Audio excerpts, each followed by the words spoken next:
Já está aqui do meu lado o coordenador de fomento à irrigação do estado do Piauí, Bessá, com quem eu converso a partir de agora. Seja bem-vindo, bom dia para o senhor. Bom dia, professor Renato, bom dia. Bom, quando a gente fala em irrigação, a gente, principalmente aqui no Piauí, lembra logo dos agricultores rurais, do homem do campo. Inclusive, se eu não me engano, semana passada o senhor teve uma audiência com o governador Wellington Dias. Esses produtores estavam como pauta nessa audiência? Sim, sem dúvida. E a questão nossa, fundamental, é justamente isso.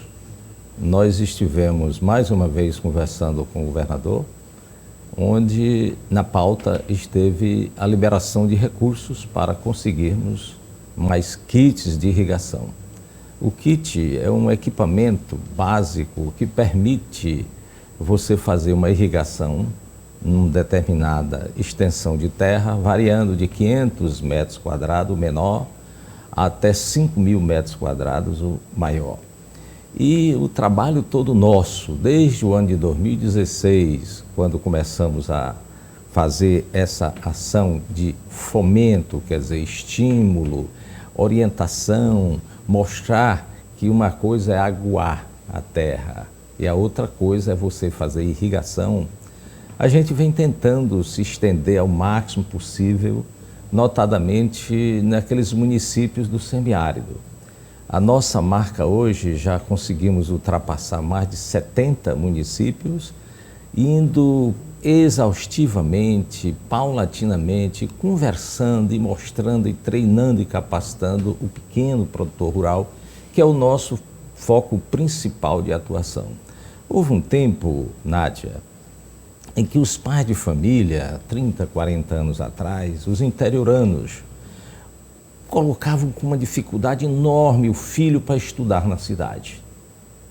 Pagavam o colégio ou mantinham aquela pensão e o menino ronceiro, o menino não queria saber de livro. Aí o pai chegava e dizia: menino, ou tu estudas ou tu volta para a roça. Pois bem, de uns tempos para cá, ou você estuda, ou para a roça que você não vai. Porque o avanço tecnológico é de tal modo acentuado também no campo, que se você não tiver um mínimo de instrução, não basta músculo, é preciso ter um pouco de cérebro para que você possa trabalhar adequadamente através da irrigação. Vantagens: você tem trabalho, você tem que ter muita atenção para o selecionar de uma semente, o método adequado de irrigação que você vai usar nesse ou naquele solo. Mas qual é a certeza? É de resultados positivos, não como agora. Mais uma vez, os sertanejos sobressaltados, porque o inverno, o período de chuva nosso que era para ter chegado, ainda não chegou, e quando chega é de modo irregular, ora chove mais aqui, ora chove de menos acolá. Com a irrigação, não. Você aprende a trabalhar a roça, a trabalhar a terra, utilizando a pouca água que você dispõe de maneira inteligente e com resultados espetaculares. E o senhor falou na questão da tecnologia, o interessante, o melhor de tudo é que essa tecnologia ela vai desde o grande produtor até o pequeno produtor, dos quais o senhor está falando agora. Perfeitamente, porque o grande produtor, quando ele vai para dentro da sua propriedade fazer uma irrigação, primeiro ele costuma irrigar uma área maior. Segundo, ele tem todo um amparo tecnológico, ele tem agrônomos, ele tem técnicos agrícolas que ele pode manter. O pequeno produtor não tem isso. Daí essa ideia muito boa do governador Wellington Dias ter colocado esta coordenadoria de irrigação. Pena é que ainda não conseguimos até agora fazer as passadas mais largas em razão da escassez de recursos. Temos esperança que nesse próximo ano, notadamente com os recursos que estão a chegar por conta de empréstimos, como ele já nos garantiu, e foi um dos objetivos principais dessa audiência a qual você se referiu, Nádia, na terça-feira da semana passada, é que nós vamos ter condição, neste ano de 2020, de avançar bem mais rapidamente. Porque o que nós temos já observado nos resultados é que esses pequenos produtores, de um modo geral, se dão muito bem, com resultados espetaculares. E hoje, com essa viralização da informação, do WhatsApp, das filmagens, eles mandam, de vez em quando nós recebemos as fotografias ou as filmagens que eles fazem e mandam para a gente com orgulho, desde o milho, desde a batata, desde a melancia, o melão, o maracujá, a banana. E agora, por último, a gente jogando um foco pesadíssimo na irrigação do caju. Agora, eles recebem esses kits totalmente gratuitos, Gratuitos. não é? Agora, como aprender a lidar com esses kits? Tem também um técnico que vai até eles para poder orientar? Nós temos o maior cuidado nesta seleção desse pessoal. Vez por outra, a gente recebe na coordenação solicitações de prefeitos, solicitações de deputado. Aí mande aí uns 20 kits para mim. Nós não trabalhamos dessa forma. Nós não distribuímos o kit, digamos assim, como quem entrega milho à galinha. Não. Nós temos um sistema em que a pessoa interessada, ou uma associação, ou uma prefeitura, ou um sindicato, ele se dirige à nossa equipe lá dentro da coordenação. Nós fazemos um checklist, entregamos um checklist de uma série de exigências que nós cobramos, desde o solo, desde análise de solo, desde correção de solo, que é uma coisa que o pequeno produtor raramente fez aqui no estado do Piauí ao longo da sua vida. E o resultado, a fonte de água, que é uma garantia que ele tem que nos dar. Depois, nosso técnico vai lá, olha aquela propriedade, examina, vê o ponto mais adequado onde fazer aquela irrigação e depois, num determinado dia, a gente faz um dia de campo. Lá dentro, se numa cidadezinha foram selecionados 10 ou 15 ou 20, como aconteceu recentemente em Caldeirão Grande, ali perto da Serra do Araripe, foram 10 famílias. Então, aquelas 10 famílias são chamadas, a elas é mostrado como aplicar aquele equipamento de irrigação, a orientação adequada sobre o que eles vão plantar, dependendo do kit que ele está recebendo, se de gotejamento, de micro ou de mini aspersão, e por aí vai, depois de tempos em tempos. Às vezes, numa determinada cidade, tem um agrônomo na prefeitura, o que já ajuda muita gente, ou um técnico agrícola, ou tem uma pessoa ali interessada que já tem as noções fundamentais, básicas sobre isso, e isso impulsiona o procedimento. Se eu não me engano, em São João do Piauí, os parreirais de uva já contam, inclusive, com esse sistema de gotejamento, dispersão, tudo na quantidade certa. Com certeza. A vantagem da irrigação é porque você bota de hora marcada, de tempo marcado, aquela água naquela planta. Os pequenos produtores que a gente já tem acostumado a trabalhar, eles mesmos já chegaram a uma conclusão engraçada. Doutor, irrigação não gosta de chuva. E é verdade. A planta já está habituada a receber aquela água, a melancia, no caso a uva, o maracujá, o caju, enfim, naquele momento. Se vem uma chuva, atrapalha tudo. É por isso que a irrigação ela é fundamentalmente adequada para as regiões semiáridas, onde a água é pouca, mas você usando-a de maneira adequada, inteligente, você tem resultados maravilhosos. Agora, para utilizar esses kits, é necessário energia elétrica, até porque a gente sabe que ainda tem alguns lugares no Piauí que tem uma deficiência, uma precariedade nesse sentido. Nós temos N alternativas. Às vezes você chega no lugar, o sujeito tem uma motobomba diesel. Então, aquela água é bombeada para uma certa altura, uma caixa d'água, dependendo do tipo de kit que ele vai usar, 1,5 metro, 2 metros no máximo. Às vezes, o sujeito tem uma água corrente. Nós já vimos casos em que tem uma roda d'água, o que eles vulgarmente chamam de carneiro, e aquela roda d'água impulsiona aquela água por 600, 700 metros, bota lá numa caixa d'água, só um esforço mecânico, sem nenhuma necessidade de energia elétrica. Eu não lembro a localidade, coordenador, mas foi próximo ali de Oeiras. Eu visitei um lugar que já tinha esse sistema de irrigação e para a energia bombear a água, já tinha instalado placas fotovoltaicas. E já em vários locais, em Oeiras, em várias outras localidades, as pessoas, o próprio Banco do Nordeste está fazendo financiamento. No ano passado, este ano, em maio, nós distribuímos lá uma certa quantidade de kits lá em Oeiras, na feira, 24 kits de irrigação, 12 desses, os produtores já tinham o poço e já estavam com as células fotovoltaicas montadas para fazer a movimentação desse sistema. E às vezes é o sistema convencional da energia elétrica. O governo federal tem um programa que é o de você conseguir reduzir taxa, o valor da energia elétrica se a irrigação ocorre depois de 9 horas da noite. E então muitos estão fazendo isso. Então o camarada vai ter que ir lá para dentro da roça, mudar os canos ou a posição. Não, tem um equipamentozinho, um relógio inteligente que ele programa e, digamos, se divide a área dele em 6 intervalos, a cada meia hora ou 1 hora, conforme o que ele programa, o aparelhozinho muda automaticamente. É um negócio espetacular. Quer dizer, dá trabalho, mas os resultados são formidáveis. Ou seja, esses kits, então, mais avançados já estão disponíveis para os agricultores? Nós entregamos a eles os kits básicos fundamentais. Ele pode muito bem usar energia elétrica convencional ou energia fotovoltaica, energia solar, sim, ou então pode avançar comprando um equipamento desse que não é tão caro. Coisa de 250, 300 reais, ele bota um relógio inteligente desse na propriedade dele. Eu não sei se o senhor tem dados, mas em relação ao pequeno agricultor, aquele que tem a agricultura familiar como subsistência, a região norte ou a região sul, quem registra mais? Olha, o foco maior nosso tem sido no semiárido, mas nós já estivemos, por exemplo, em Santa Filomena. Há uma ilusão. As pessoas acham que quando falam em Santa Filomena, a agricultura é só a agricultura de sequeiro, das grandes extensões de plantios de soja, de milho e por aí vai.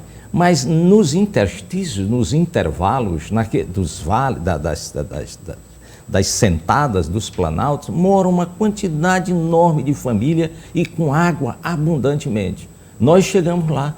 Nesses pequenos produtores, chegamos a distribuir no ano passado uns 90 kits de irrigação só em Santa Filomena. Mas o foco maior tem sido a região semiárida. E lhe garanto, os resultados são alvissareiros. A produção da maioria desses agricultores, além de tirar o da família da subsistência, sobra algo para colocar no mercado, eles contarem com uma renda extra? Com certeza, e esse é o nosso objetivo principal. É ele sair da agricultura de subsistência para ele ter a agricultura que mantém a família e lhe permite arrecadar poupança. Fazer poupança. Nós conhecemos vários casos em que o sujeito começou carregando água num jumento, com 2 jacás. Hoje esse sujeito tem até carro. Que bom! Tinha um kit de irrigação que nós demos de 500 metros quadrados, ele comprou mais 4. Depois fez poço tubular e agora já está partindo para botar célula fotovoltaica. Quer dizer, é um negócio assim deslumbrante, é um negócio fantástico. Tudo que, como político, eu costumo sempre dizer, Nádia, no dia que nós estivermos aqui no estado do Piauí, porque eu acho que o governador Wellington, ele fez um aceno, ele fez um começo com a criação desse órgão mínimo que nós gerenciamos. Mas no dia que passar a ser uma política de governo, política para valer, eu vou desenvolver o campo através do pequeno produtor rural, não lhe dando cesta de alimento, não lhe empulhando com isso ou aquilo. Eu vou dar instrumento para ele aprender a caminhar com os próprios pés. Porque eu costumo dizer, nem são burros e nem são preguiçosos. Falta-lhes o elemento fundamental para que eles possam desenvolver suas potencialidades e a partir daí crescer e se desenvolverem. Nunca me esqueço de citar esse exemplo. A gente vai aqui à Ceasa em Teresina, uma Ceasa badaladíssima, nova Ceasa. Por amor de Deus, eu frequento a Ceasa em Teresina desde que me casei aqui em 1978, conheço a Ceasa. Agora, paciência, vá lá e olhe, com exceção de um ou outro item sazonal, uma melancia ou uma coisa ou outra, praticamente tudo vem de fora. Tudo vem de Tianguá, da Serra do Araripe, ali no Ceará, da Ibiapaba, ou então do Complexo Petrolina Juazeiro, em Pernambuco. Aí eu aproveito o seu comentário e, concordando, claro, eu nunca entendi, eu nunca aceitei por que isso. A gente tem terra, a gente tem solo, se plantar, tem se água, cuidar, dá. Tudo. Por que não fazer? É uma decisão política que o Ceará tomou há muitos anos, que o Pernambuco também tomou há muitos anos e que nós ainda carecemos de tomar. Se você analisar, Nádia, o item tomate, o item pimentão, quanto é consumido por dia no estado do Piauí, você vai encontrar um volume substancial de dinheiro que sai todos os dias da nossa economia, nos empobrecendo e contribuindo para enriquecer lá fora, onde as pessoas produzem. Temos os platôs de Guadalupe, temos os tabuleiros litorâneos e pouco fica aqui. Pouco fica aqui, porque criaram essas estruturas espetaculares, os platôs, os tabuleiros litorâneos, que é uma coisa que adequada também para grande produtor rural, mas faltaram aqueles estímulos fundamentais, que é o que eu digo, eu vou fazer uma política, a minha política é essa, eu vou fazer esta ação do trabalho. Eu fui deputado federal, Nádia, por 5 mandatos. Eu cansei de chamar a atenção do professor Wal Ferraz, quando eu tinha certa intimidade com ele. Professor, Teresina banhada por 2 rios, tem um aquífero espetacular, tem uma condição sui generis e positiva, é o município maior em termos de capitais que existe no país, tem uma quantidade enorme de interior, de terras agricultáveis. Façamos um programa, um projeto para atrair investidores nesta área de produção dos hortifrutigranjeiros maciçamente, para que você possa, num primeiro momento, fazer a substituição e, no segundo momento, até exportar. Excelente. Eu queria, já que o senhor tocou no assunto, ex-deputado federal, tem uma experiência muito grande na política, eu queria tocar também um pouquinho nesse assunto, mas antes, só para a gente fechar, o produtor que está assistindo a gente agora, está ouvindo o senhor falar da entrega gratuita desses kits, ele deve estar se perguntando, como é que eu faço para adquirir? Ele vai procurar o nosso pessoal na Secretaria nessa nossa coordenadoria de irrigação, preferencialmente em grupo, ou através da prefeitura, do secretário de Agricultura da prefeitura, se existir, ou através de um sindicato, ou através de uma associação. Ele procura lá o nosso pessoal vai apresentar a ele uma relação de documentos que ele vai ter que apresentar, se comprometer, porque quando a gente distribui um kit, há uma assinatura de um papel onde nós dizemos lá, se você não fizer o trabalho corretamente, consoante a orientação dada, nós vamos lá e pegamos o kit de volta. Nós entregamos para outras pessoas.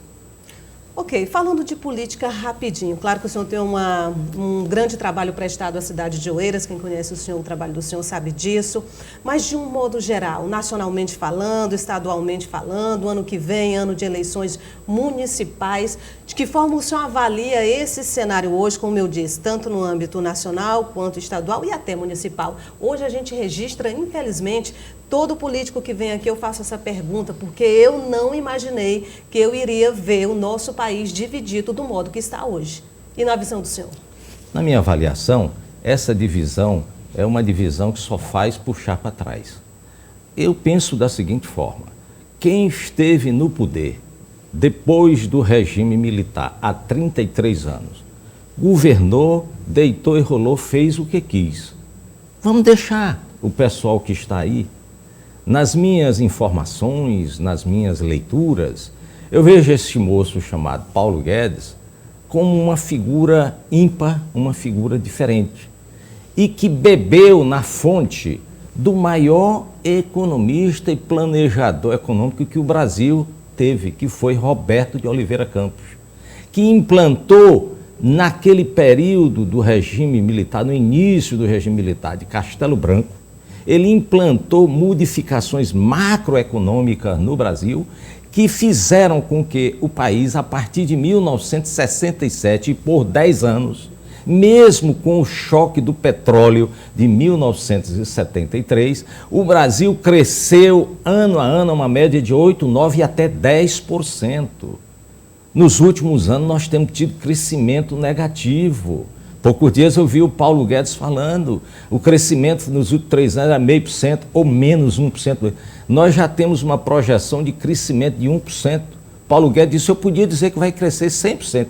Não, é um crescimento pífio, mas essas forças precisam se despregar. O que ficou certo, o que ficou garantido até hoje, minha gente, é que o Estado tem que sair da condição de empresa, Quem é empresa é iniciativa privada. O Estado tem que ficar com suas preocupações fundamentais, que é a questão da saúde, a questão da educação e da segurança e a infraestrutura. Depois que você implanta isso, você pode até soltar para a iniciativa privada. Eu penso isso, Nádia. Se nós deixarmos as coisas acontecerem, deixa de lado até esse converseiro demasiado do presidente, de certas outras pessoas que falam para depois pensar. Deixa a turma da economia agir. Nós vamos ter, sem dúvida, um país melhor para todos nós, para nossos filhos e rapidamente, a partir já do ano vindouro. É o que todo mundo espera. Sempre bom ouvir a opinião de um político experiente. Quero agradecer a vida do senhor, desejar um ótimo dia. Se a gente não se encontrar até lá, um excelente Natal para o senhor e para a família. Muito obrigado. Eu também faço aqui essas suas palavras, Nádia, ansiando que a todos que nos escutam, que nos veem, que tenhamos um Natal de muita paz e um ano novo extremamente produtor.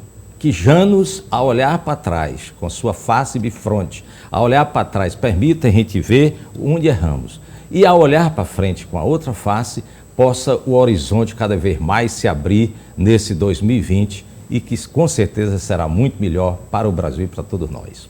Mais uma vez, obrigada e bom dia.